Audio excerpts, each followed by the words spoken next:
الحمد لله الحمد لله نحمده ونستعينه ونستغفره ونؤمن به ونتوكل عليه ونعوذ بالله من شرور أنفسنا من يهده الله فلا مضل له ومن يضلله فلا هادي له ونشهد أن لا إله إلا الله وحده لا شريك له ونشهد أن سيدنا ومولانا محمدا عبده ورسوله أما بعد فإن خير الحديث كتاب الله وخير الهدي هدي محمد النبي صلى الله عليه وسلم وشر الأمور محدثتها وكل محدثة بدعة وكل بدعة ضلالة وكل ضلالة في النار أو كما قال عليه الصلاة والسلام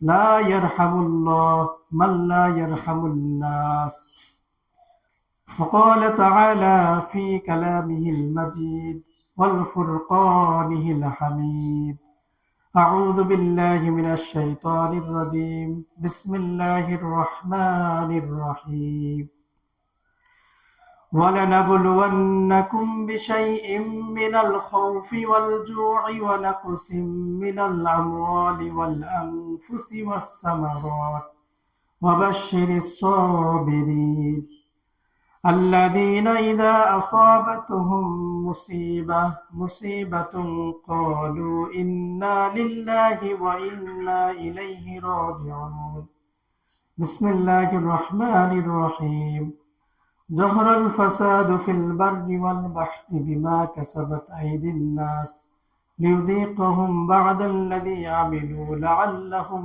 يرجعون الحمد لله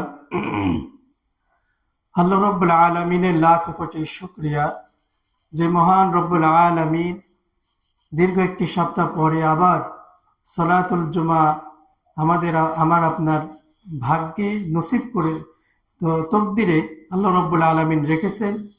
আল্লাহ রব্বুল আলামিন তৌফিক দিয়েছেন। আল্লাহ রব্বুল আলামিনের ঘর মসজিদে আসার বসার কিছু কথা বলার এবং শোনার মতন তৌফিক দিয়েছেন। আল্লাহ রব্বুল আলামিন আমাকে আপনাকে সুস্থ রেখেছেন। আল্লাহ রব্বুল আলামিন আমাকে আপনাকে আল্লাহ রব্বুল আলামিনের জন্য সময় বের করার তৌফিক দিয়েছেন। সেই মহান রব্বুল আলামিনের শুকরিয়া আদায় করি, সকলে বলি আলহামদুলিল্লাহ। আল্লাহ রব্বুল আলামিনের শুকরিয়া আদায় করি যে আল্লাহ রব্বুল আলামিন পৃথিবীর হাজারো ব্যস্ততার মধ্য থেকে আল্লাহ রব্বুল আলামিন আমাকে আপনাকে সময় বের করার তৌফিক দিয়েছেন। আল্লাহ রব্বুল আলামিনের ঘর মসজিদে আজানের পূর্বেই জুম্মার দিনে মসজিদে প্রবেশ করার তৌফিক দিয়েছেন। সুবহানাল্লাহি ওয়া বিহামদিহি। আল্লাহ রব্বুল আলামিনের শুকরিয়া আদায় করি যে আল্লাহ রব্বুল আলামিন কিছু নসিহতপূর্ণ কথাবার্তা শোনা এবং বলার তৌফিক দিয়েছেন, সেটা আবার জুম্মার দিনে, আবার সেটা জুম্মার খুতবাতে। আল্লাহু আকবার। যেই ব্যক্তি যথার্থ সময় আসতে পারল না, সে কিন্তু যথার্থ নসিহত থেকে বঞ্চিত হল। এজন্য আল্লাহ রাব্বুল আলামিন সেখান থেকে আমাকে আপনাকে তার রহমত দ্বারা, তার দয়া দ্বারা আমাকে আপনাকে তৌফিক দিয়েছেন। এজন্য আল্লাহ রাব্বুল আলামিনের আবারও শুকরিয়া আদায় করি, সকলে বলে আলহামদুলিল্লাহ। আলহামদুলিল্লাহিল্লাযী বিনিআমাতিহি তাতিম্মুস সালিহাত। সর্বোপরি লাখ কোটি দুরূদ ও সালাম সেই মানবতার মুক্তির দূত, যিনাকে আল্লাহ রাব্বুল আলামিন পৃথিবীতে প্রেরণ করে মানুষকে জান্নাতের পথ জাহান্নামের পথ চিনিয়েছেন, সেই রাসূলের প্রতি দুরূদ ও সালাম পড়ি, সকলে বলি সাল্লাল্লাহু আলাইহি ওয়াসাল্লাম। সম্মানিত উপস্থিতি, আজকে আমরা সংক্ষিপ্ত সময়ে যেই বিষয়ে আলোচনা করব সেটা হলো ঈদে আজকে মুসলিমদের বা এই বিশ্ব চরাচরে, এই দুনিয়াতে আল্লাহ রাব্বুল আলামিনের যত রকমের বালা মুসিবত আমার আপনার সম্মুখে আসে, এখান থেকে আমাদের কিছু করণীয় এবং কিছু বর্জনীয় বিষয় রয়েছে। এটা আসে কি জন্য, এটা কেন আল্লাহ রাব্বুল আলামিন আমাকে আপনাকে দেন, এটার কারণ কি, এবং এখান থেকে বাঁচার উপায় কি, এই বিষয়ে আমরা সংক্ষিপ্ত সময় কিছু আলোচনা করার চেষ্টা করব ইনশাআল্লাহ। ওমা তৌফিক ইল্লা বিল্লাহ আলাইহি তাওয়াক্কালতু ওয়া ইলাইহি উনীব। সম্মানিত উপস্থিতি, আল্লাহ রাব্বুল আলামিন পবিত্র কোরআনে সূরাতুল বাকারাতে আল্লাহ রাব্বুল আলামিন বলতেছেন, ওয়ালানাবলুওয়ান্নাকুম বিশাইইম মিনাল খাউফি ওয়াল জু'i ওয়া নাকসিম মিনাল আমওয়ালি ওয়াল আনফুসি ওয়াস সামারাত। আল্লাহ রাব্বুল আলামিন বলতেছেন যে আমার বান্দাকে আমি অবশ্যই অবশ্যই পরীক্ষা করব, ভয়, ক্ষুধা, জানের ক্ষতি দ্বারা, মালের ক্ষতি দ্বারা আল্লাহ রাব্বুল আলামিন আমাকে আপনাকে পরীক্ষা করবেন। পরীক্ষা তার মানে আমি যদি কোনো বিপদের সম্মুখীন হই তাহলে আমাকে বুঝতে হবে এটা আমার জন্য পরীক্ষা। আর তার আগের আয়াতে আল্লাহ রাব্বুল আলামিন বলতেছেন কি, ইয়া আইয়ুহাল্লাযীনা আমানুস্তাঈনু বিস-সাবরি ওয়াস-সালাহ ইন্নাল্লাহা মা'আস সাবিরিন। যে ব্যক্তি ধৈর্য ধারণ করে আল্লাহ রাব্বুল আলামিন তার সাথেই আছেন। সুবহানাল্লাহি ওয়া বিহামদিহি। তার মানে আমি একটা বিপদের সম্মুখীন হয়েছি যেটা আমি কল্পনাও করি নাই, কিন্তু আমার সম্মুখীন সেটা চলে এসেছে। বা আমি মনে করতেছিলাম যে আমি সারা জীবন সুস্থ থাকব, আমার পরিবার সুস্থ থাকবে, দেখলাম আমার বাবার অনেক বড় অসুখ হয়ে গিয়েছে, আমার সন্তানের অসুখ হয়েছে, আমার অসুখ হয়েছে। আমি হতাশ হয়ে গিয়েছি। আল্লাহ রাব্বুল আলামিনের কাছে সবর করা, ধৈর্য ধারা বাদ দিয়ে আমি হতাশাই ভুগতেছি এবং আল্লাহ রাব্বুল আলামিনের নিয়ামত থেকে বঞ্চিত হচ্ছি। আর প্রতিনিয়ত আল্লাহ রাব্বুল আলামিনের কাছ থেকে অনেক দূরে সরে যাচ্ছি, কারণ আমি শুকরিয়া আদায় করতে জানি না, আমি সবর ধৈর্যের ব্যাখ্যা পড়ি নাই। কিন্তু আল্লাহ রাব্বুল আলামিন সামনে আসতেছে। আল্লাহ রাব্বুল আলামিন রাসূল করিম সাল্লাল্লাহু আলাইহি সাল্লামের মাধ্যমে জানিয়েছেন। সাহাবা একরাম রাসূল করিম সাল্লাল্লাহু আলাইহি সাল্লামকে জিজ্ঞেস করেছিলেন যে পৃথিবীর বুকে সবচাইতে বেশি পরীক্ষার সম্মুখীন হয় কারা? রাসূল করিম সাল্লাল্লাহু আলাইহি সাল্লাম বললেন, নবীগণ। সুবহানাল্লাহি ওয়া বিহামদিহি। সবচাইতে বেশি পরীক্ষার সম্মুখীন হয়েছে নবীগণ। তারপরে রাসূল করিম সাল্লাল্লাহু আলাইহি সাল্লাম বলতেছে, তারপরে তাদের নিকটবর্তী ঈমানদার যারা আছে তাদের, তারপরে তাদের নিকটবর্তী ঈমানদার যারা আছে তাদের উপরে। এইভাবে যার ঈমান যত দৃঢ়, যত মজবুত, তার জন্য পরীক্ষাটা তত কঠিন হয়ে থাকে। আল্লাহু আকবার। যার ঈমানটা যত মজবুত, যত দৃঢ়, যত শক্ত করে যে ঈমানকে আঁকড়ে ধরেছে, ইসলামকে আঁকড়ে ধরেছে, কোরআন এবং সুন্নাহকে আঁকড়ে ধরেছে, তার পরীক্ষাটা তত কঠিন হবে। তাহলে আমাকে আপনাকে কি করতে হবে? ধৈর্য ধারণ করতে হবে। আল্লাহ রাব্বুল আলামিন এই আয়াতের শেষের দিকে বলতেছে, ওয়ালা নাবলুওয়ান্নাকুম বিশাইইম মিনাল খাউফি ওয়াল জু'i ওয়া নাকসিম মিনাল আমওয়ালি ওয়াল আনফুসি ওয়াস সামারাত ওয়া বাশশিরিস সাবিরিন। তাদের জন্য সুখবর রয়েছে, তাদের জন্য সুখবর রয়েছে যারা ধৈর্য ধারণ করেছে। এই মালের ক্ষতি, জানের ক্ষতি, বিবি বালবাচ্চার ক্ষতি, সম্পদের ক্ষতি, ব্যবসার ক্ষতি, সব কিছুর ক্ষতির সম্মুখীন হওয়ার পরে যেই ব্যক্তি ধৈর্য ধারণ করেছে, এই ব্যক্তি কি হয়েছে? সুসংবাদ প্রাপ্ত। এই ব্যক্তি সৌভাগ্যবানদের মধ্যে অন্তর্ভুক্ত হবে। আল্লাহু আকবার। এজন্য এই যে যত রকমের বিপর্যয়, জলে এবং স্থলে যত রকমের বিপর্যয় আসে, সব কিছু আল্লাহ রাব্বুল আলামিন অন্যত সূরা রুমে বলতেছেন, যেটা আমরা আজকে আলোচনার মুখ্য বিষয়। যেখানে আল্লাহ রাব্বুল আলামিন বলতেছেন, জহরাল ফাসাদু ফিল বাররি ওয়াল বাহরি বিমা কাসাবাত আইদিন নাস। জলে এবং স্থলে যত রকমের বিপর্যয় তোমার সম্মুখে হয়, দেখো তুমি, সব কিছুই তোমার দুই হাতের কামাই। তার মানে এই যে ওয়ালা নাবলুওয়ান্নাকুম বিশাইইম মিনাল খাউফি ওয়াল জু'i ওয়া নাকসিম মিনাল আমওয়ালি ওয়াল আনফুসি ওয়াস সামারাত, আমার জানের ক্ষতি, মালের ক্ষতি, সম্পদের ক্ষতি, সন্তানের ক্ষতি, আমার ব্যবসার ক্ষতি, যত রকমের ক্ষতি আল্লাহ রাব্বুল আলামিন আমাকে আমার সামনে নিয়ে এসেছে, এই ক্ষতিটা করার মাধ্যমেই আমাকে শুধরানোই হলো আল্লাহ রাব্বুল আলামিনের উদ্দেশ্য। আমি যাতে ফিরে আসি, আমি তওবার মাধ্যমে আল্লাহ রাব্বুল আলামিনের কাছে যাতে ফিরে আসি, এটাই আল্লাহ রাব্বুল আলামিন চান, এটাই আল্লাহ রাব্বুল আলামিন চান। তাহলে এই দুনিয়াতে থাকা অবস্থায় আমি আপনি পরীক্ষার সম্মুখীন হব না, এই চিন্তা কখনোই করা যাবে না। আমি আপনি পরীক্ষার সম্মুখীন হব, এটাই আমাকে আপনাকে মেনে নিতে হবে। আমাকে আপনাকে মেনে নিতেই হবে যে আমাকে আপনাকে আল্লাহ রাব্বুল আলামিন পরীক্ষা করে, যাচাই বাছাই করে, আমার ঈমানের দৃঢ়তা দেখে সেই অনুপাতে, অনুমানে, সেই পরিমাপে আমাকে আপনাকে আল্লাহ রাব্বুল আলামিন জান্নাতে দাখিল করবেন। সম্মানিত উপস্থিতি, এজন্য আমরা ঈমানের পরীক্ষা তো অবশ্যই অবশ্যই দেব। আমার অনেক, যেমন সেদিন একজন ব্যক্তি বলতেছে তার যখন টাইফয়েড পজিটিভ হয়েছে, জ্বর, সে বলতেছে যে আমাকে আল্লাহ রাব্বুল আলামিন এত বড় বিপদ দিল, এত বড় বিপদ দিল আল্লাহ রাব্বুল আলামিন আমাকে।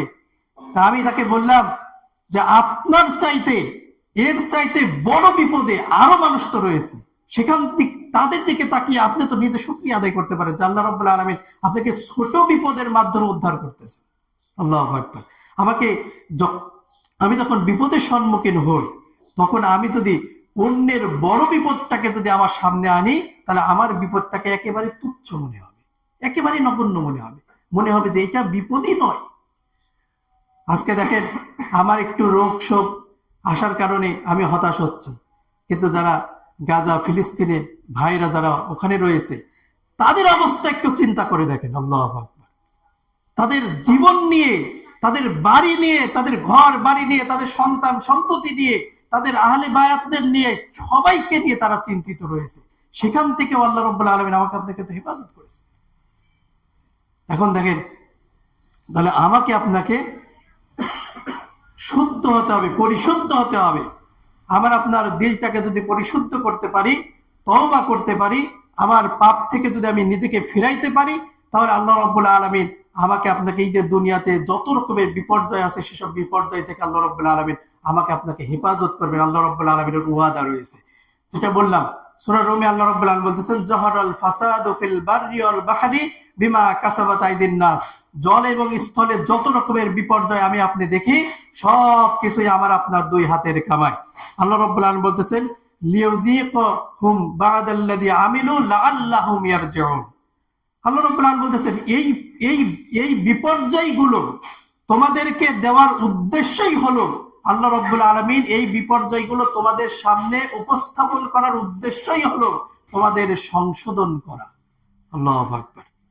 আল্লাহ রাব্বুল আলামিন এই যে বিপদ বালা মুসিবতের ভিতরে আমাকে আপনাকে ফেলেন, এখান থেকে আল্লাহ রাব্বুল আলামিনের উদ্দেশ্যই হলো আমাকে শুধরানো, আমাকে ফিরে আসতে হবে।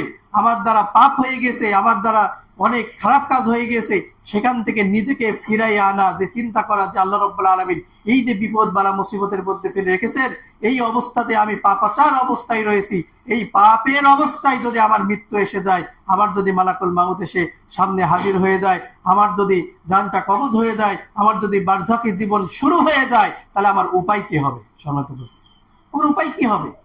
আমি পাপের মধ্যে লিপ্ত আছি, আমি সুদ ঘুষের মধ্যে আমার নিজেকে সয়লাভ করে দিয়েছি, আমি হালাল হারাম যাচাই বাছাই করতেছি না, আমি কামাই করে সেটা ভক্ষণ করতেছি। তাহলে এই অবস্থাতেই যদি আমার মৃত্যু এসে যায়, এই অবস্থাতেই যদি আমার মালাকুল মাউত আমার সামনে এসে যায়, আমার হায়াত যদি শেষ হয়ে যায়, তাহলে আমার বারজাখী জীবন শুরু হয়ে গেল। আমার অবস্থাটা একটু চিন্তা করেন যে আমি পাপের অবস্থায় দুনিয়া ত্যাগ করলাম, আমার বারজাখী জীবন শুরু হয়ে গেল। কবরে যেই ব্যক্তি মুক্তি পেল, আর বাকি সকল স্টেপগুলো আল্লাহ রাব্বুল আলামিন তার জন্য সহজ করে দিবেন। আর যদি কবরে কোনো ব্যক্তি ধরা খেয়ে যায়, সম্মানিত উপস্থিতি, আল্লাহু আকবার, আল্লাহ আমাকে আপনাকে সবাইকে হেফাজত করুন, সকলের আল্লাহুম্মা আমিন। কবরে যেই ব্যক্তি ধরা খেয়ে যাবে, সেই ব্যক্তির প্রত্যেকটা স্টেপ শুধু কঠিনতর কঠিন হবে।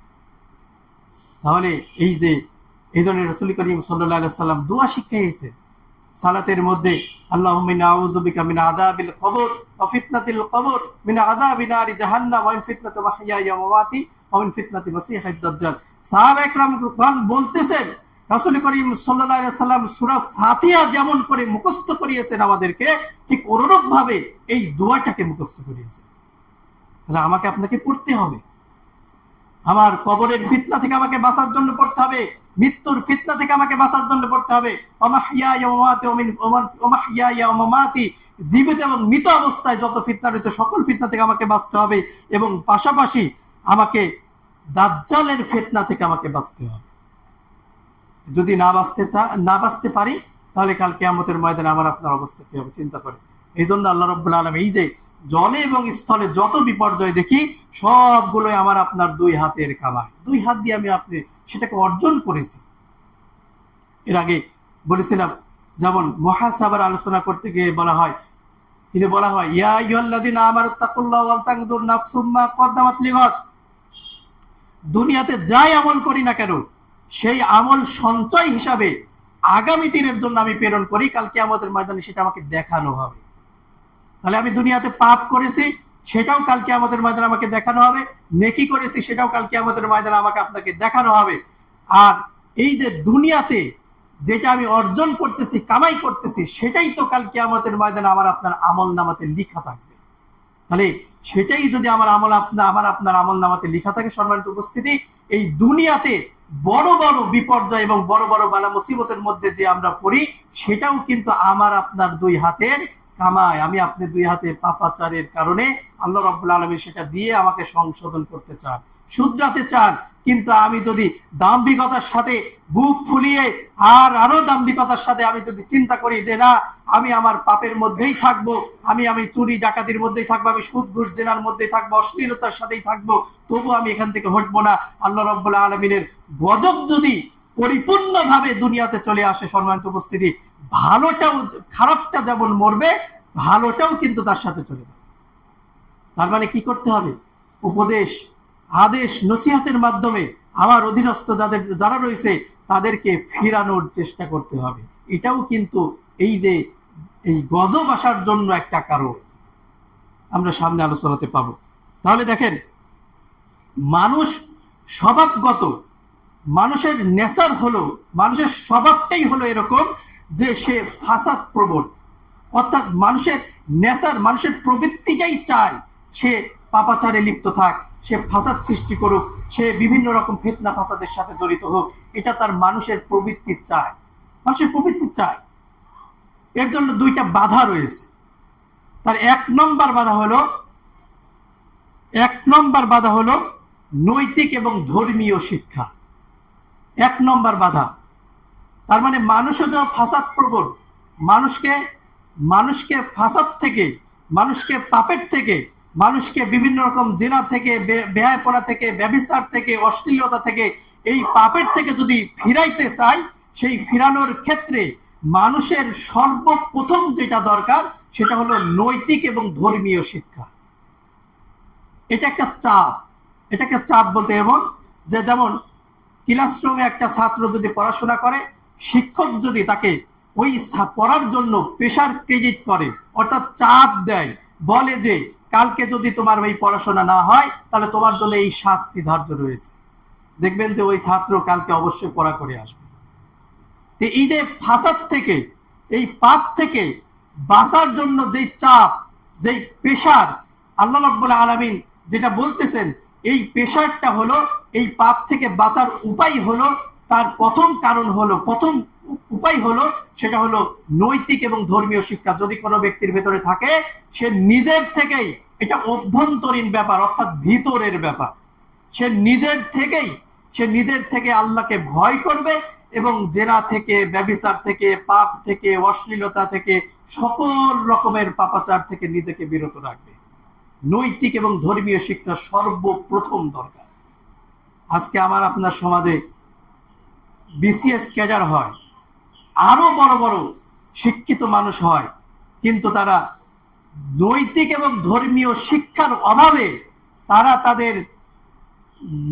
তাদের জীবনযাপনকে ইসলাম অনুযায়ী চালাইতে পারে না, শুধুমাত্র এই দুইটা না থাকার কারণে।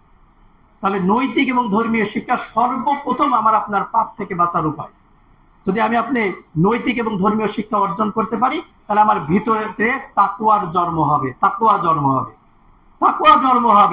আল্লাহর ভয় জন্ম হবে, আল্লাহ ভীতি জন্ম হবে।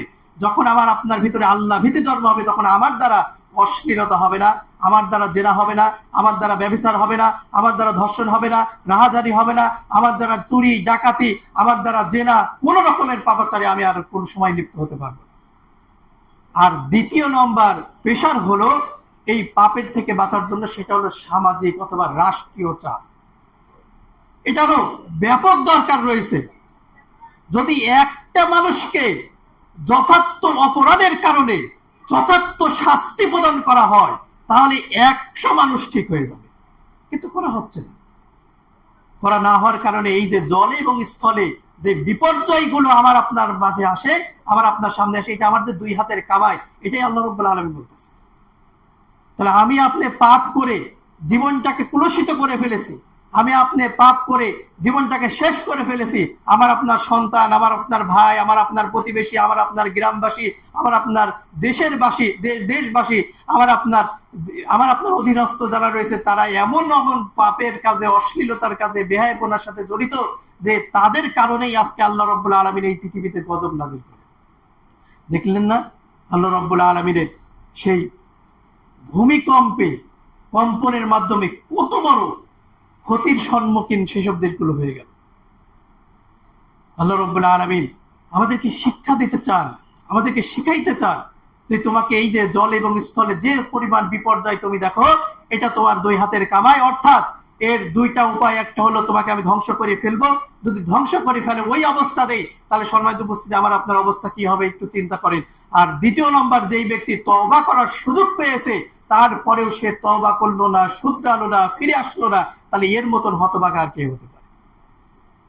তাহলে এই যে এই চাপের দরকার আছে, এই চাপের দরকার আছে, সর্বপ্রথম আমাকে নৈতিক এবং ধর্মীয় শিক্ষা অর্জন করতে হবে, যেটা আমাকে তাকওয়া অর্জন করতে সহযোগিতা করবে, আমাকে আল্লাহ ভীতি অর্জন করতে সহযোগিতা করবে।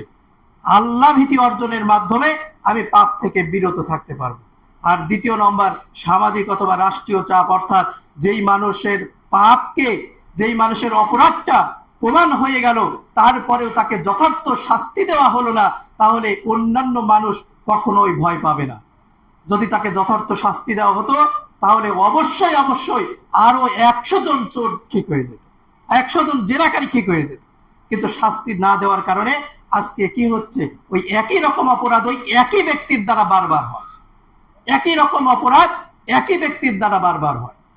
এজন্য আজকে এই যে জলে এবং স্থলে যেই বিপর্যয়গুলো, সবগুলোই আমরা কাউকে দোষ দিতে পারবো না, এটা আমার আপনার দুই হাতের কামাই, আমি আপনি নিজে অর্জন করেছি। আমার পাপের কারণে আল্লাহ রাব্বুল আলামিন আমাকে শাস্তি দিয়ে এটা শিখাতে চান যে তোমরা দুনিয়াতে কি করতেছো। দেখেন, অনুরূপ ভাবে বলা হচ্ছে, রাসূল করিম সাল্লাল্লাহু আলাইহি সাল্লাম বলেছেন, যদি পৃথিবীতে আল্লাহর একটা দ্বন্দ্ববিধি, আল্লাহর একটা দ্বন্দ্ববিধিকে যদি কেউ কায়েম করে, অর্থাৎ সেটা যদি বাস্তবায়ন করে, বলা হচ্ছে তার ফজিলত এইভাবে বলতেছেন যে 40 রাত্রি বৃষ্টি, রহমতের বৃষ্টি আল্লাহ রাব্বুল আলামিন বর্ষণ করলে সেটা যেমন ধরনের মানুষের উপকারে আসবে, ঠিক অনুরূপ ভাবে আল্লাহ রাব্বুল আলামিনের একটা দ্বন্দ্ববিধি যদি কেউ কায়েম করে তার চাইতে বেশি উপকার হবে, তার চাইতে বেশি উপকার হবে। দেখেন, একজন জেনাকারীতে প্রকাশ্যে ধরে যদি সে বিবাহিত হয়, তাহলে তাকে মাটির মধ্যে অর্ধেক পুঁতে তারপরে তাকে পাথর নিক্ষেপ করে হত্যা করে দেন, তারপরে আর কেউ জেনা করার সাহস করতে পারবে? পারবে না। কিন্তু আজকে কই সেই বিচার? কেউ যদি চুরি করে, চুরি প্রমাণিত হওয়ার পরে তাকে প্রকাশ্যে, দিবাল প্রকাশ্যে একটা মজমাতে বা প্রকাশ্যে রাষ্ট্রীয়ভাবে তার হাত যদি কেটে ফেলা হয়, তাহলে আর 100 জন কি চুরি থেকে বেঁচে থাকবে না? অর্থাৎ চুরিকে ভয় করবে না, চুরি করা থেকে ভয় করবে। এই চুরির মতন পাপ থেকে অন্তত নিজেকে বিরত রাখবে। তাহলে সম্মানিত উপস্থিতি, তাহলে আল্লাহ রাব্বুল আলামিনের এই দ্বন্দ্ববিধি কায়েম করার প্রচেষ্টাও আমার আপনার মনের ভিতরে থাকতে হবে, যে সেটা যেন আল্লাহ রাব্বুল আলামিন বাস্তবায়িত হয়, সেটাও যেন আল্লাহ রাব্বুল আলামিন কবুল করেন। তাহলেই সম্ভব এই দুনিয়ার জল এবং স্থলের যে বিপর্যয়গুলো আমার আপনার সামনে আসে, সেগুলো থেকে আমি আপনি নিজে পরিত্রাণ পাবো এবং আমার পরিবার পরিজনকেও আমি সেটা বাঁচাইতে পারবো। দেখেন আমার আপনার পাপের দ্বারা শুধু আমি আপনি মনে করি যে আমি আপনি পাপের দ্বারা শুধু আমি ক্ষতিগ্রস্ত হই না, এটা আমি শুধু ক্ষতিগ্রস্ত হই না, পাপের কারণে গোটা বিশ্বের মানুষ এবং আসমান জমিনের যা কিছু আছে সব কিছুই ক্ষতিগ্রস্ত হয়। সেটাই বলা হচ্ছে, যদি ক্ষতিগ্রস্ত নাই হতো, তাহলে এই যে বিভিন্ন সময় আমরা যে মহামারীর মধ্যে পড়ি, বিভিন্ন সময় যে মহামারীর মতো আমাদের বিভিন্ন রকম রোগ এসে আমার আপনার উপরে, আমার আপনার দেশের উপরে, আমার আপনার বিশ্বের উপরে যেই আসর করে, যার কারণে হাজার হাজার মিলিয়ন মিলিয়ন মানুষ মারা যাচ্ছে। আল্লাহু আকবার। আল্লাহ রাব্বুল আলামিন আমাকে আপনাকে শিখাতে চান, তওবার মাধ্যমে আল্লাহ রাব্বুল আলামিনের দিকে ফিরে আসো, এটাই আল্লাহ রাব্বুল আলামিন আমাকে আপনাকে বোঝাইতে চান। সম্মানিত উপস্থিতি, এই জন্য আরেকটা কথা বলা হচ্ছে, রাসূল করিম সাল্লাল্লাহু আলাইহি সাল্লাম বলেছেন, যখন একজন পাপাচারী মারা যায়, আল্লাহু আকবার, এই হাদিসটা দেখেন, একটু যদি আমি আপনি মনে রাখি, দেখেন আমার আপনার শুধরানোর জন্য এতটুকুই যথেষ্ট হবে। রাসূল করিম সাল্লাল্লাহু আলাইহি সাল্লাম বলতেছেন, যখন একজন পাপাচারী মারা যায়, তখন মানুষ, জনপদ, গাছপালা, পশু পাখি সব কিছুই কি করে? স্বস্তি লাভ করে। আল্লাহু আকবার, আল্লাহ। একটু চিন্তা করেন আমার আপনার জীবন যাপনটা কেমন হচ্ছে। এই জন্যে একটা কথা আছে না, যে এমন জীবন করিও গঠন, হ্যাঁ, মরিলে হাসিবে তুমি কাঁদিবে ভুবন। তাহলে আমি এমন জীবন করলাম কঠোর যে আমি মরার পরে সবাই সন্তুষ্ট হচ্ছে, সবাই স্বস্তি লাভ করতেছে, যে অন্তত এমন একজন মানুষ মারা গেছে যার কারণে আমি দুনিয়াতে সবচাইতে বেশি নির্যাতিত ছিলাম, সবচাইতে বেশি কষ্টে ছিলাম। এমন একজন মানুষ মারা গেছে, অর্থাৎ সে স্বস্তি লাভ করতেছে। তার মানে একজন পাপাচার ব্যক্তি যখন মারা যায় তখন গাছপালা, পশু পাখি, জনপদ, মানুষ সবাই স্বস্তি লাভ করে। রাসূল করিম সাল্লাল্লাহু আলাইহি ওয়াসাল্লাম বলতেছে। সম্মানিত উপস্থিতি, আমাকে আপনাকে নিজেকে এই পাপের থেকে বিরত থাকতে হবে। যদি পাপের থেকে বিরত না থাকতে, তাহলে এই জলে স্থলের যে বিপর্যয়ের সম্মুখীন আমি আপনি হই, সেগুলো থেকে আমি আপনি কখনোই রেহাই পাবো না। আল্লাহ রাব্বুল আলামিন এই বালা মুসিবত দেবেন। এই বালা মুসিবতের মধ্যেই পড়ে যদি আমার আপনার মৃত্যু হয়ে যায়, আমি পাপের অবস্থায় যদি থাকি, পাপের অবস্থায় থাকা মানে বুখারী শরীফের হাদিস রয়েছে, রাসূল করিম সাল্লাল্লাহু আলাইহি ওয়াসাল্লাম বলতেছেন, একজন মানুষ ততক্ষণ পর্যন্ত জিনা করতে পারে না যতক্ষণ পর্যন্ত তার মাঝে ঈমান বিদ্যমান থাকে। তার মানে আমি পাপের মধ্যে আছি, মানে আমি ঈমান শূন্য অবস্থায় আছি। পাপ থেকে ফিরে এসে যদি তওবা করি, তাহলে আবার ঈমানটাকে আমি নবায়ন করার চেষ্টা করলাম, ঈমানটাকে আবার পুনরায় আমার ভিতরে আমি প্রবেশ করালাম। আর পাপের উপরে যদি দৃঢ় থাকি, পাপ করতে করতেই যদি আমার জীবনটা শেষ হয়ে যায়, তাহলে আমি ঈমান শূন্য অবস্থায় দুনিয়া থেকে বিদায় নিই। এজন্য পাপ থেকে দূরে থাকতে হবে। আল্লাহ রাব্বুল আলামিন আমাকে আপনাকে বোঝার এবং আমল করার তৌফিক দান। সকলে বলে আল্লাহুম্মা আমিন। এবার দেখেন আল্লাহ রাব্বুল আলামিন এই যে জল এবং স্থলের যে বিপর্যয় দেয়, এই বিপর্যয় দেওয়ার দুইটা স্টেপ আমি প্রথমেই বললাম। একটা হলো আল্লাহ রাব্বুল আলামিন ওই জাতিকে শাস্তি দানের মাধ্যমে আল্লাহ রাব্বুল আলামিন তার ক্রোধ, তার রাগটা মিটিয়ে নেন। যেমন আদ জাতি, সামুদ জাতি, ফেরাউনের সেই কওমকে আল্লাহ রাব্বুল আলামিন শেষ করছেন না? নূহ আলাইহিস সালামের জাতিকে আল্লাহ রাব্বুল আলামিন শেষ করছেন, বিভিন্ন রকম ভাবে শাস্তি দিয়ে তাদেরকে শেষ করছেন। এই শেষ করার কারণ হলো দুইটা। একটা হলো আল্লাহ রাব্বুল আলামিন এই শাস্তির মাধ্যমে ওই জাতিটাকে একবারে মাটির সাথে মিশিয়ে দেন এবং আল্লাহ রাব্বুল আলামিনের ক্রোধ, রাগটাকে মিটিয়ে দেন। আল্লাহ রাব্বুল আলামিন রাগান্বিত হয়েছিলেন সেই জাতির উপরে, সেই গোষ্ঠীর উপরে, সেই রাগটাকে আল্লাহ রাব্বুল আলামিন মিটিয়ে নেন। আর দ্বিতীয় নম্বর, সেই শাস্তিটা যদি অল্প হয়, অল্প স্বল্প হয়, আল্লাহ রাব্বুল আলামিন যদি সেই শাস্তিটা অল্পতেই দেয়, তাহলে আল্লাহ রাব্বুল আলামিন চান এই বান্দা যেন আল্লাহ রাব্বুল আলামিনের দিকে তওবা করে ফিরে আসে, তওবা করে ফিরে আসে।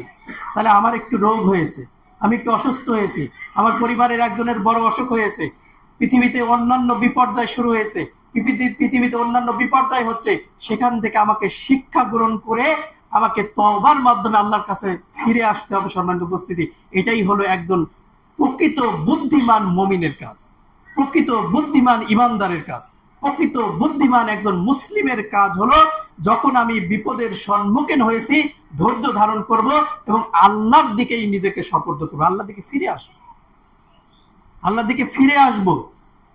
তাহলে এই এমন যাতে না হয় যে আমার পাপের কারণে আল্লাহ রাব্বুল আলামিন আমাকে একেবারেই ধ্বংস করে দেন, এমন যাতে না হয়। মানে অর্থাৎ আমি গজবের মধ্যে পড়ি না, পাপের কারণে আল্লাহ রাব্বুল আলামিন আমাকে একেবারেই ধ্বংস করে দিলেন, ওই অবস্থাতেই যদি কাল কিয়ামত, ওই অবস্থাতেই আমার মৃত্যু হয়ে যাবে, ওই অবস্থাতেই আমার বারজাখী জীবন শুরু হবে, ওই অবস্থাতে আমাকে কাল কিয়ামতের ময়দান হিসাব নিকাশের সম্মুখীন হতে হবে, ওই অবস্থাতে আল্লাহ রাব্বুল আলামিন আমাকে জিজ্ঞাসা করবেন, ওই অবস্থাতে আমাকে পুলসিরাত পার হতে হবে। সম্মানিত উপস্থিতি, এটা কখনোই আমার আপনার জন্য সহজ হবে না, কখনোই হবে না।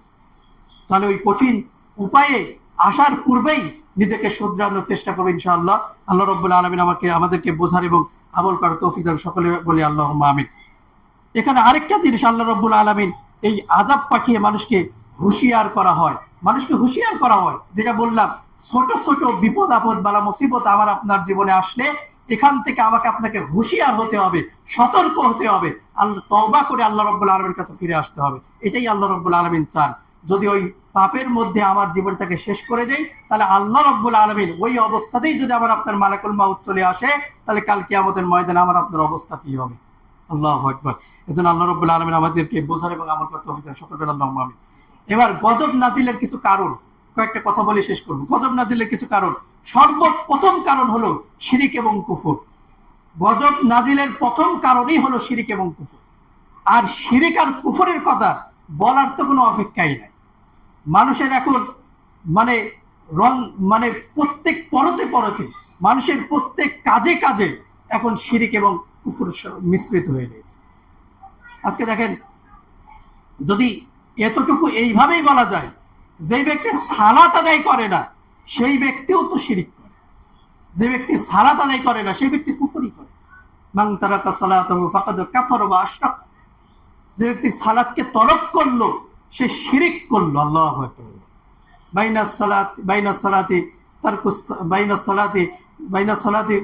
এখানে আল্লাহ রাব্বুল আলামিন, এই যে রাসূল করিম সাল্লাল্লাহু আলাইহি ওয়াসাল্লাম বলতেছেন, এই হাদিসটাতে বলা হচ্ছে যে কাফের এবং মুশরিকের মধ্যে, মুসলিম এবং মুশরিকের মধ্যে পার্থক্যই হলো সালাত। আবার আল্লাহ রাব্বুল আলামিন পবিত্র কোরআনে অন্যত্র বলতেছেন সালাতকে ঈমান বলেছেন। সুবহানাল্লাহ। তাহলে প্রথম নম্বর গজবের সম্মুখীন হওয়ার কারণ হলো আমি আপনি শিরিক এবং বেদাতের, শিরিক এবং কুফরের মধ্যে নিমজ্জিত রয়েছে।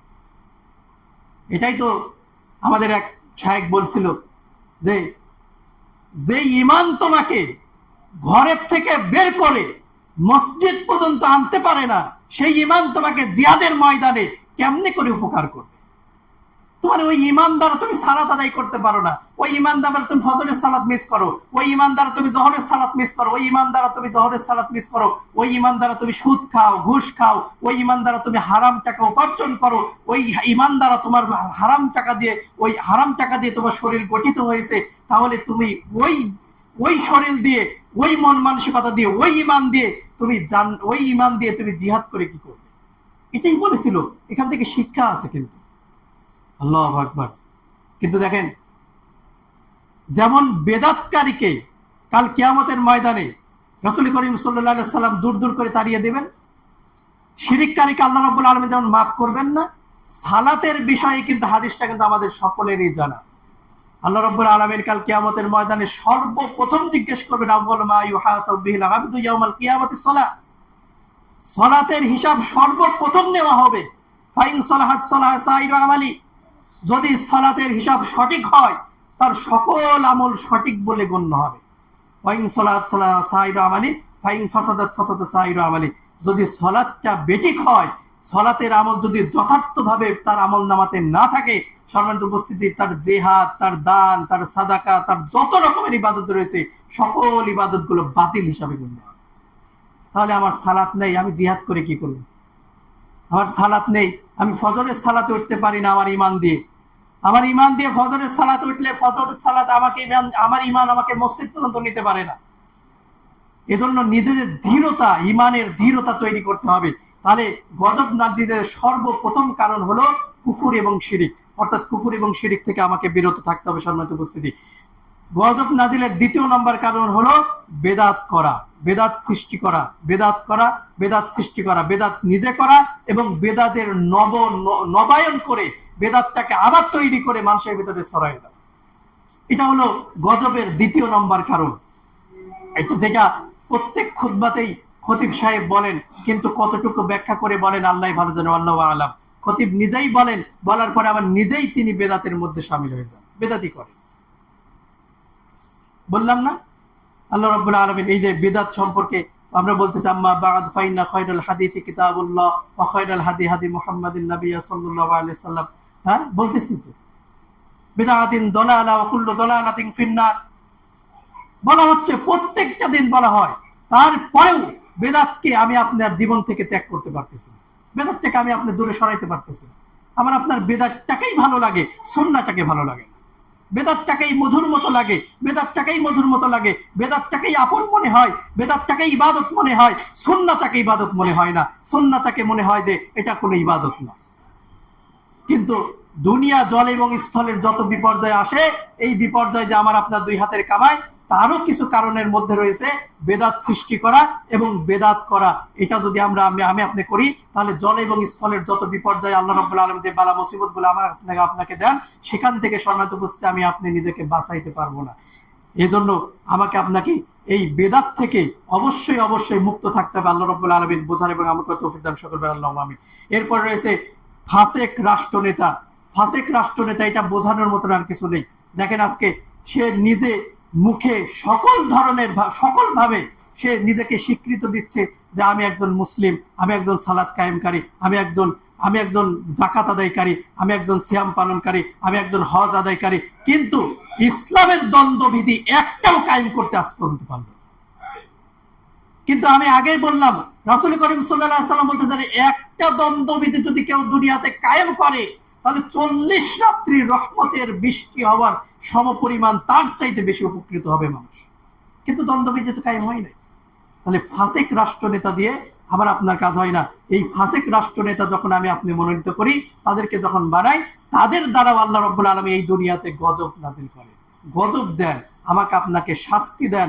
আমার আপনার জলে এবং স্থলে যত বিপর্যয় দেখি সব কিছুই যে আমার আপনার দুই হাতের কামাই, এটাই হলো তার প্রমাণ। মনে রাখতে হবে সম্মানিত উপস্থিতি। এরপরে রয়েছে এই গজব নাজিলের জন্য বিলাসী জীবনযাপন। আল্লাহু আকবার। বিলাসী জীবনযাপন, ধনীদের অবস্থা এমন, তারা এখন ইবাদতটাকে ইবাদত মনেই করে না। তাদের জীবনটা এখন ভোগ বিলাস ছাড়া আর কিছুই নেই, ভোগ বিলাস ছাড়া আর কিছুই নেই। যত আধুনিকতার জিনিস রয়েছে, যত আধুনিকতার ছোঁয়া রয়েছে, সব তার পরিবারের ভিতরে সামিল করে দেবে। আর যখন তাকে জিজ্ঞেস করা হবে, সে বলবে আমি মুসলিম। নট মুসলিম। কেমনে মুসলিম হয়? মুসলিম কেমনে হয়? তার ইবাদতের ভিতরে, তার চলন বলন, তার কথাবার্তার ভিতরে কোনো কিছুতে রাসূল সাল্লাল্লাহু আলাইহি সাল্লামের সুন্নাহ নেই, কোরআন এবং সুন্নাহকে ফলো করে না। সে সালাত কায়েমকারী নয়, সে সিয়াম পালনকারী নয়, সে বিলাসী জীবন যাপন করতেছে, সে দান করে না, সে সাদাকা করে না, এমন ভাবে জীবন যাপন করতেছে, এমন লোকের কোনো অভাব নাই।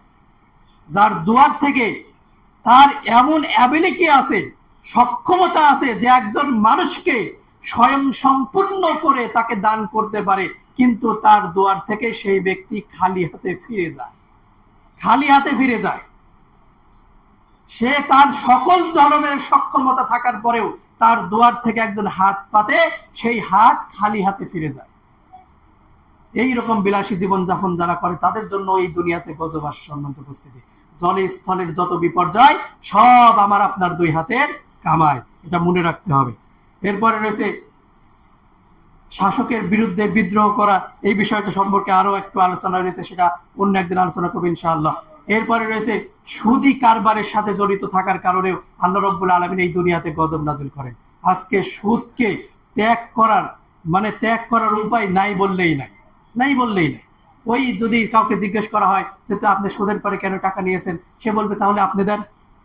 কিন্তু আমার তো কর্জে হাসানা দেওয়ার সক্ষমতা নেই, কিন্তু যার আছে সেই ব্যক্তি সুদ ছাড়া দিবে না।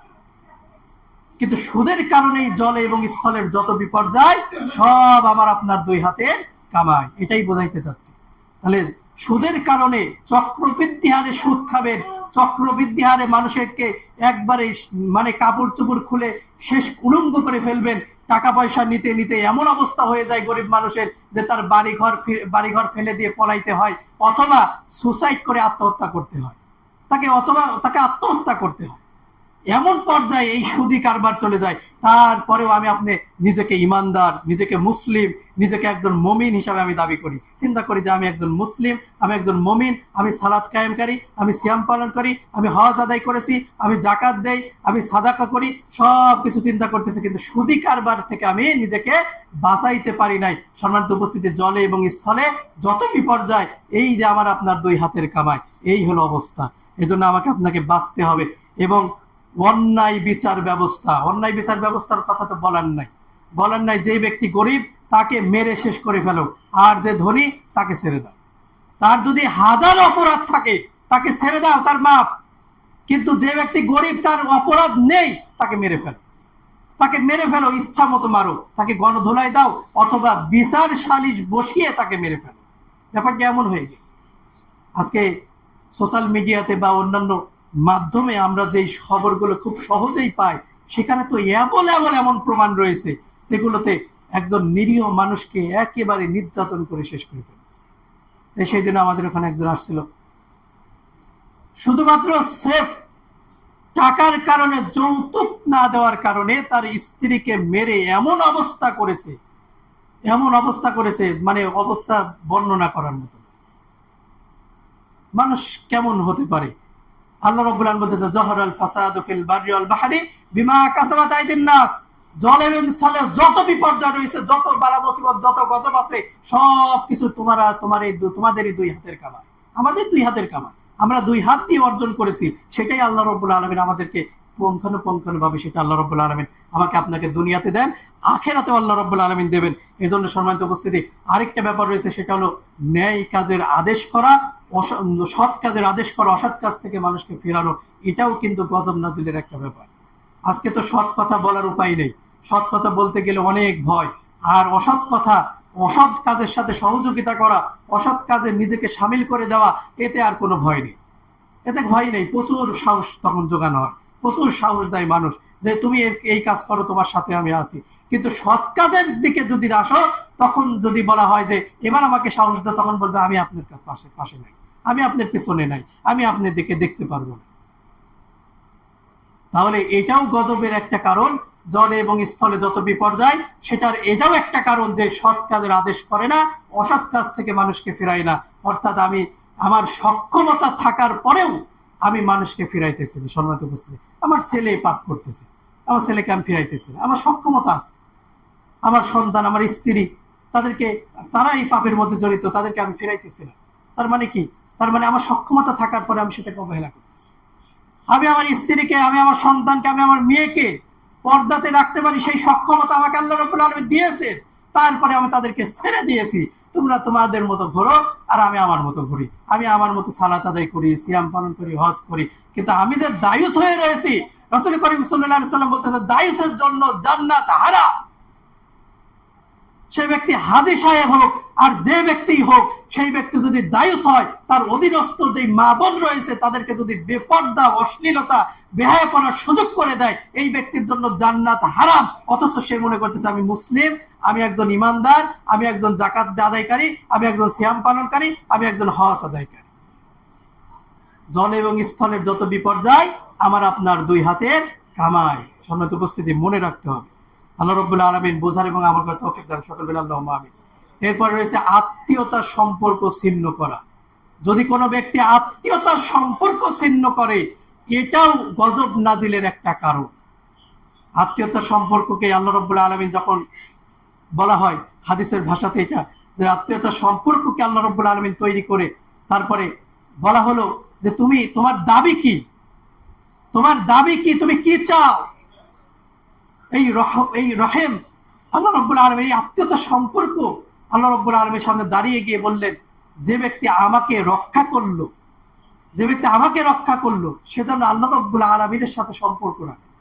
আর যে ব্যক্তি আমাকে রক্ষা করলো, সে আল্লাহ রাব্বুল আলামিনকে ত্যাগ করলো। এই জন্য এই আত্মীয়তার সম্পর্ক অবশ্যই অবশ্যই আমাকে আপনাকে বজায় রাখতে হবে। এটাও কিন্তু জল এবং স্থলের বিপর্যয়ের কারণ। সম্মানিত উপস্থিতি, আর কয়েকটা কথা বলে শেষ করব। এবার আমাদের করণীয় কিছু কাজ রয়েছে, সেটা হলো সর্বপ্রথম হলো সবর করা। যখন বিপদ আপদ বালা মুসিবতের সম্মুখীন হব, সর্বপ্রথম কাজ হবে আমাকে আপনাকে সবর করতে হবে। দ্বিতীয় নম্বর কাজ হলো ওই বিপদ থেকে শিক্ষা গ্রহণ করতে হবে। বিপদটাকে হতাশার কারণ বানানো যাবে না, বিপদ থেকে শিক্ষা গ্রহণ করতে হবে। অর্থাৎ রাসূল করিম সাল্লাল্লাহু আলাইহি ওয়াসাল্লাম বলতেছেন, দুঃখ, দুর্দশা, যত রকমের ক্ষতিগ্রস্ত বিষয় রয়েছে, এমনকি পায়ে যদি একজন মুমিনের কাঁটাও বিঁধে, তার কারণে আল্লাহ রাব্বুল আলামিন তার গুনাহ মাফ করে থাকেন। সুবহানাল্লাহি ওয়া বিহামদিহি। তার মানে আমি যখন বিপদের সম্মুখীন হব, তখন আমি চিন্তা করব, এখানে আমি ধৈর্য ধারণ করলাম, আমি ধৈর্য ধরবো, সবচাইতে ভালো ধৈর্য, উত্তম ধৈর্য ধারণ করব। প্রথমেই ধৈর্য ধারণ করব। আমি কতক্ষণ চেঁচাইয়ে চিল্লাইয়ে পাল্লাইয়ে যখন আমি পারলাম না, তখন আমি ধৈর্য ধারণ করবো, এমনকি নয়। প্রথমেই ধৈর্য ধারণ করব, প্রথমেই ধৈর্য ধারণ করবো, আল্লাহ রাব্বুল আলামিনের উপরে পরিপূর্ণ ভরসা রাখবো এবং সেখান থেকে শিক্ষা গ্রহণ করব যে কোন ভুলের কারণে, কোন কারণে আল্লাহ রাব্বুল আলামিন আমাকে এই পরীক্ষার সম্মুখীন করেছেন। সেখান থেকে আমাকে বের হতে হবে, আমাকে বের হয়ে আসতে হবে। আমাকে বলতে হবে, আল্লাযীনা ইযা আসাবাতহুম মুসিবাতুন ক্বালু ইন্না লিল্লাহি ওয়া ইন্না ইলাইহি রাজিউন। একজন মুমিনের ভাষা হলো, আল্লাহ রাব্বুল আলামিন যত বালা মুসিবত আমাকে দিক না কেন, মুমিনের ভাষা হলো ক্বালু ইন্না লিল্লাহ, নিশ্চয়ই আমি আল্লাহর জন্য, ওয়া ইন্না ইলাইহি রাজিউন, আর আমি আল্লাহর সম্মুখেই দাঁড়াবো। এটাই হলো একজন মুমিনের ভাষা, বিপদ যাই হোক না কেন। সম্মানিত উপস্থিতি, আমাকে আপনাকে আল্লাহ রাব্বুল আলামিন বোঝার তৌফিক দান সকলে বলেন আল্লাহুম্মা আমিন। আরেকটা রয়েছে, সেটা হলো পাপ কর্ম থেকে বিরত থাকতে হবে। পাপ কর্ম থেকে বিরত থাকতে হবে এবং তওবা করতে হবে। পাপ কর্ম থেকে বিরত থেকে তওবা করতে হবে। পাপ কর্ম মানে জারি রেখে তওবা করা যাবে না, মানে পাপের মধ্যেই রয়েছে তওবা করতেছে, নট পাপটাকে আগে ছেড়ে দিতে হবে, তারপরে তওবা করতে হবে। ইয়া আইয়ুহাল্লাযিনা আমানু তুবু ইলাল্লাহি তাওবাতুন নাসুহা, তওবাটা একনিষ্ঠ হতে হবে। একনিষ্ঠ তওবার উপায়টাই হলো আপনি পাপটাকে আগে বর্জন করবেন, তারপরে তওবা করবেন। পাপটাকে আগে ছেড়ে দিতে হবে, পাপটাকে টোটালি ছেড়ে দিতে হবে। পাপের মধ্যে থেকে তওবা করা যাবে না, পাপটাকে আগে টোটালি ছেড়ে দিতে হবে, তারপরে তওবা করতে হবে। যেমন একটা ব্যক্তিকে যদি বলা হয় যে আপনি এই বেরি সিগারেট, তামাক, জর্দা এগুলো খাচ্ছেন কি জন্য, তখন বলতেছে এই যে রমজান মাস আসতেছে, রমজান মাস আসলেই ছেড়ে দেবো, রমজান মাসে একটা একটা করে খাই। তখন যদি জিজ্ঞেস করা হয়, তখন বলতে রমজানের আগে 5টা 6টা খাইতাম, এখন একটা খাই। মানে ছেড়ে দেওয়ার উপায় এমন করে ছাড়লে এই ব্যক্তি কি ছাড়তে পারে? কখনোই ছাড়তে পারে না। ছাড়া মানে ছাড়া, যখন শুনেছি তখন থেকেই বাদ, এখন শুনেছি এখন থেকেই বাদ। সামিআনা ওয়া আতাআনা, সামিআনা নট ওয়া আসাইনা। মুসা আলাইহিস সালামের জাতির মতো হওয়া যাবে না। মুসা আলাইহিস সালামের জাতি কি বলেছিল? সামিআনা ওয়া আসাইনা, শুনলাম এবং অমান্য করলাম। আমার আপনার একজন মুমিনের ভাষা হবে সামিআনা ওয়া আতাআনা, শুনেছি এবং মেনে নিয়েছি। শুনেছি শুনেছি যে এই কাজটা পাপ, মেনে নিয়েছি। আজকের পর থেকে, এখন থেকে এটাকে মেনে নিয়েছি, আর এই পাপের সাথে আমি জড়িত হব। এটা হলো সামিআনা ওয়া আতাআনা। মুসার জাতির মতো হওয়া যাবে না। সামিআনা ওয়া আসাইনা, হে মুসা তুমি বলেছো, আমরা শুনলাম, এখনো অমান্য করলাম, মানবো না, তোমার কথা মানবো। পড়বেন দেখবেন মুসা আলাইহিস সালামের যদি ইতিহাস পড়েন দেখবেন তার জাতিকে যখন মুসা আলাইহিস সালাম আল্লাহ সম্পর্কে বলতেছিলেন, তখন সব শোনার পরে বলতেছে সামিআনা ওয়া আসাইনা, হে মুসা তোমার কথা সব শুনলাম, এখন সবটাই অমান্য করলাম, আমরা মানবো না। কিন্তু আমার আপনার হতে হবে কি সামিআনা ওয়া আতাআনা। শরীয়তের একটা বিধান যদি আমার না জানা থাকে, সেটা জানার সাথে সাথে ওখান থেকে আমাকে আপনাকে মানার জন্য শপথ করতে হবে, চিন্তা করতে হবে যে আমার ইমানের দৃঢ়তা, ইমানের দাবি হলো এটা যে আমি শুনেছি এবং এটাকে মেনে নিয়েছি। সম্মানিত উপস্থিতি, আল্লাহ রাব্বুল আলামিন তৌফিক দান সকল বলেন আল্লাহুম্মা আমিন। এবার আরেকটি বিষয় রয়েছে, সেটা হলো বিপদগ্রস্ত মানুষকে সহযোগিতা করা। এটা যদি সহযোগিতা যদি না করি, সেটাও কিন্তু আমার আপনার জন্য গজবের কারণ হবে। যদি সহযোগিতা করি, তাহলে আল্লাহ রাব্বুল আলামিন এই বিপদ বালা মুসিবত, জলে স্থলে যত বিপর্যয়, এই বিপর্যয় থেকে আমাকে আপনাকে হেফাজত করবেন। দেখেন এর কিছু উপকারিতা রয়েছে। রাসূল করিম সাল্লাল্লাহু আলাইহি ওয়াসাল্লাম বলতেছে, নিশ্চয়ই আল্লাহ বান্দার সাহায্যে থাকেন ততক্ষণ যতক্ষণ একজন ব্যক্তি তার ভাইয়ের সাহায্যে থাকে। নিশ্চয়ই একজন ব্যক্তির সাহায্যে আল্লাহ রাব্বুল আলামিন আমার সাহায্যে থাকবেন ততক্ষণ যতক্ষণ আমি আমার ভাইয়ের সাহায্যে আছি। অর্থাৎ আমি আমার ভাইকে সাহায্য করতেছি টাকা দিয়ে, শ্রম দিয়ে, সময় দিয়ে। তাকে তার একটা, যদি তার রাস্তায় যদি একটা গাড়ি মানে বেঁধে গিয়েছে, পার করতে পারতেছে না, আমি যদি ঠেলা দিয়ে উঠাই দিই, তবু আমি সাহায্য করলাম। এখানকার আবার নেকিও রয়েছে, সাদাকার নেকি আবার রয়েছে। রাসূল করিম সাল্লাল্লাহু আলাইহি ওয়াসাল্লাম বলতেছেন যে এটা হলো জান্নাত, এর বিনিময় জান্নাত। রাস্তা থেকে কষ্টদায়ক বস্তু সরিয়ে দেওয়ার বিনিময় জান্নাত।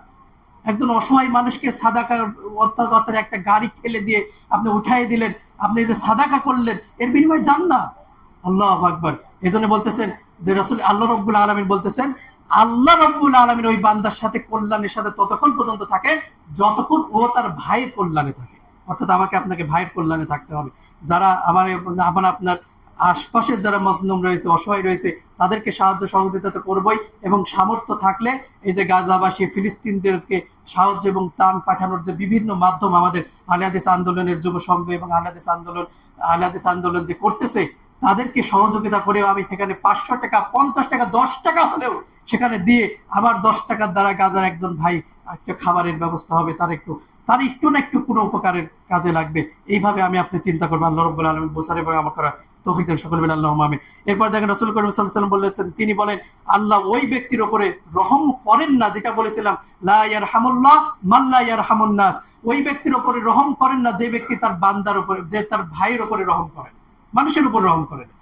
আল্লাহ আমার উপরে রহম করবেন না যতক্ষণ না আমি মানুষের উপরে রহম করব। রহম মানে দয়া, মানুষকে ভালোবাসা, মানুষকে স্নেহ করা, মানুষকে দয়া করা, মানুষকে ভালোবাসা। এই ভালোবাসা যদি আমার আপনার ভিতরে না থাকে, তাহলে আল্লাহ আমাকে আপনাকে ভালোবাসবেন। অর্থাৎ আমার কথাবার্তা, চাল চলন, উঠা বসা সব কিছুতেই এই দয়া প্রকাশ পাইতে হবে। আমি আমার প্রতিবেশীকে এমন কথা বলে রেখেছি, সে আজকে মানে বছর বছর চলে যায়, আমার দিকে সে তাকায় দেখেন। এই তো আমার অবস্থা।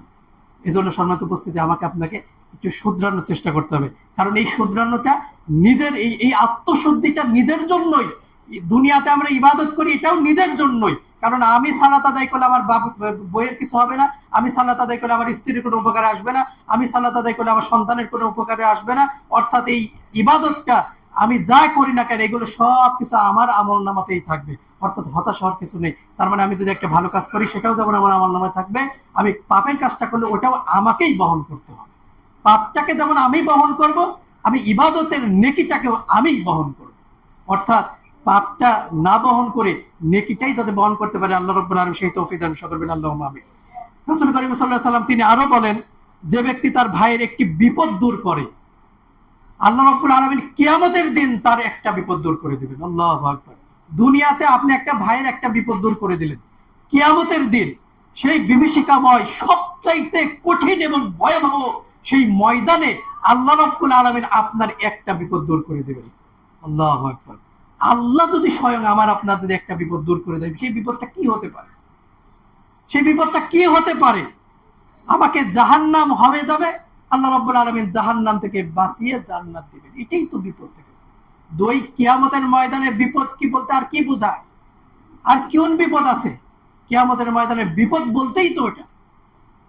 তাহলে আমি যদি আমার ভাইয়ের একটা বিপদ দূর করি, তাহলে কাল কিয়ামতের ময়দানে আল্লাহ আমার পক্ষ থেকে একটা বিপদ দূর করে দেবেন, আমার একটা বিপদ দূর করে দেবেন। আল্লাহ রাব্বুল আলামিন আমল করে তৌফিক দেন সকলে, আল্লাহুম্মা আমিন। আরেকটি সেটা হলো, তিনি আরো বলেন, তোমরা জমিনবাসীর উপরে রহম করো। তোমরা জমিনবাসীর উপরে যদি রহম করো, আসমানবাসী অর্থাৎ আল্লাহ তোমার উপরে কি করবেন? রহম করবেন। সম্মানিত উপস্থিতি, এরপরে আরেকটা কথা, সেটা হলো যে রাসূল করিম সাল্লাল্লাহু আলাইহি ওয়াসাল্লাম বলতেছেন যে তোমরা আল্লাহর ক্রোধ, আল্লাহর রাগ থেকে বেঁচে থাকো। আল্লাহ রাগ করেন, আল্লাহর রাগ হয় এমন কাজ থেকে নিজেকে বাঁচিয়ে রাখো। সেটা আল্লাহ রাব্বুল আলামিন একাধিকবার পবিত্র কোরআনে বলেছেন। আল্লাহ রাব্বুল আলামিন সবচাইতে বেশি রাগান্বিত হয় যদি কোনো বান্দা আল্লাহ রাব্বুল আলামিনের সাথে শিরিক করে, আল্লাহ রাব্বুল আলামিনের সমকক্ষ কাউকে সাব্যস্ত করে। আল্লাহ যাবতীয় বিষয়ে, আল্লাহ রব, আল্লাহ রাব্বুল আলামিন যাবতীয় বিষয়ে, সকল বিষয়ে আপনাকে, সকল বিষয়ে আল্লাহ রাব্বুল আলামিন আপনাকে দেওয়ার পরেও, সকল বিষয় সম্পর্কে আল্লাহ রাব্বুল আলামিন আপনাকে অনুমতি দেওয়ার পরে, চাওয়ার অনুমতি দেওয়ার পরেও, পাওয়ার অনুমতি দেওয়ার পরেও আপনি চিন্তা করতেছেন যে আল্লাহ রাব্বুল আলামিনের কাছে চাইতে হলে কোনো মাধ্যম দরকার হবে, শিরিক করতেছেন। তাহলে এই শিরিকটা আল্লাহ রাব্বুল আলামিনকে সবচাইতে বেশি রাগান্বিত করে দেয়। সম্মানিত উপস্থিতি, তাহলে আল্লাহর ক্রোধ থেকে, আল্লাহর রাগ থেকে আমি আপনি বেঁচে থাকার জন্য সর্বোচ্চ চেষ্টা করব। আল্লাহ রাব্বুল আলামিন বোঝা এবং আমল করার তৌফিক দান করুন। সকলে বলে আল্লাহুম্মা আমিন। ওয়া আখিরু দাওয়ানা আলহামদুলিল্লাহি রাব্বিল আলামিন।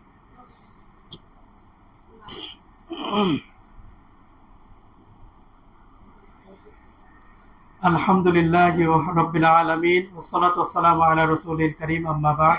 আউযু বিল্লাহি মিনাশ শাইতানির রাজীম। বিসমিল্লাহির রহমানির রহিম। আল্লাহুম্মা ইন্নী আসআলুকা বিআন্নাকা আনতাল্লাহু আহাদুস সামাদুল্লাযী লাম ইয়ালিদ ওয়া লাম ইউলাদ ওয়া লাম ইয়াকুল লাহু কুফুয়ান আহাদ। লা ইলাহা ইল্লা আনতা সুবহানাকা ইন্নী কুনতু মিনাজ জালিমিন। আল্লাহুম্মা সাল্লি আলা মুহাম্মাদ ওয়া আলা আলি মুহাম্মাদ কামা সাল্লাইতা আলা ইব্রাহিম ওয়া আলা আলি ইব্রাহিম ইন্নাকা হামিদুম মাজিদ। আল্লাহুম্মা বারিক আলা মুহাম্মাদ ওয়া আলা আলি মুহাম্মাদ কামা বারাকতা আলা ইব্রাহিম ওয়া আলা আলি ইব্রাহিম ইন্নাকা হামিদুম মাজিদ। আল্লাহুম্মা গফির লিল মুমিনিনা ওয়াল মুমিনাত ওয়াল মুসলিমিনা ওয়াল মুসলিমাত ওয়া আলিফ বাইনা কুলুবিহিম ওয়া আসলিহ যাতা বাইনাহুম ওয়া আনসুরহুম আলা আদুওয়িকা ওয়া আদুওয়িহিম। আল্লাহুম্মা আনিল কাফারাতাল্লাযীনা ইয়াসুদ্দুনা আন সাবিলিক ওয়া ইউকাযযিবুনা রুসুলাকা ওয়া ইউকাতিলুনা আউলিয়াক। আল্লাহুম্মা খালিফ বাইনা কালিমাতিহিম ওয়া জালজিল আকদামাহুম ওয়া আনজিল বিহিম বা'সাকাল্লাযী লা তারুদ্দুহু আনিল কওমিল মুজরিমিন। হে আল্লাহ, আমরা যারা উপস্থিত হয়েছে আমাদের জীবনের সমস্ত গুনাহগুলো তুমি মাফ করে দাও। আল্লাহুম্মা আমিন। আল্লাহ, আমরা যারা উপস্থিত হয়েছে আমাদের সকলকে ইবাদতে গভীর মনোযোগী হওয়ার তৌফিক দান করে দাও। সকল বলে আল্লাহুম্মা আমিন। আল্লাহ, আমাদের যারা মুসলিম ভাই বিভিন্ন রকম বিপর্যয় এবং ক্ষতিগ্রস্তের মধ্যে রয়েছে, আল্লাহ তাদেরকে সবর এবং ধৈর্য ধারণ করার তৌফিক দান করে দাও। সকল বলে আল্লাহুম্মা আমিন। আল্লাহ, যারা মৃত্যুবরণ করে আল্লাহ রাব্বুল আলামিন যারা ঈমান নিয়ে মৃত্যুবরণ করেছে, আল্লাহ তাদের কবরটাকে তুমি জান্নাতের টুকরা বানিয়ে দাও। আল্লাহুম্মা আমিন। আল্লাহ, আমরা যারা উপস্থিত হয়েছে, আমাদের অনেকের পিতামাতা হায়াতে বেঁচে আছে, পিতামাতার খেদমত করে জান্নাত কামাই করার তৌফিক দান করে দাও। সকলে বলে আল্লাহুম্মা আমিন। আল্লাহ, আমরা সিয়ামের মাসকে ফেলে এসেছি, সিয়ামের মাসে যে ইবাদত করেছি সেই ইবাদতগুলো তুমি কবুল ও মঞ্জুর করে নাও। আল্লাহুম্মা আমিন। আল্লাহ, এই শাওয়াল মাসে 6টা সিয়াম রয়েছে, সেই সিয়ামগুলো যাতে আমরা সবাই যথার্থভাবে পালন করতে পারি সেই তৌফিক দান করে দাও। সকলে বলে আল্লাহুম্মা আমিন। আল্লাহুম্মা রব্বানা আতিনা ফিদ দুনিয়া হাসানাহ ওয়া ফিল আখিরাতি হাসানাহ ওয়া কিনা আযাবান নার। আল্লাহুম্মা রব্বানা আতিনা ফিদ দুনিয়া হাসানাহ ওয়া ফিল আখিরাতি হাসানাহ ওয়া কিনা আযাবান নার। ওয়া সাল্লাল্লাহু আলা নাবিয়িনা মুহাম্মদ ওয়া আলা আলিহি ওয়া আসহাবিহি আজমাইন।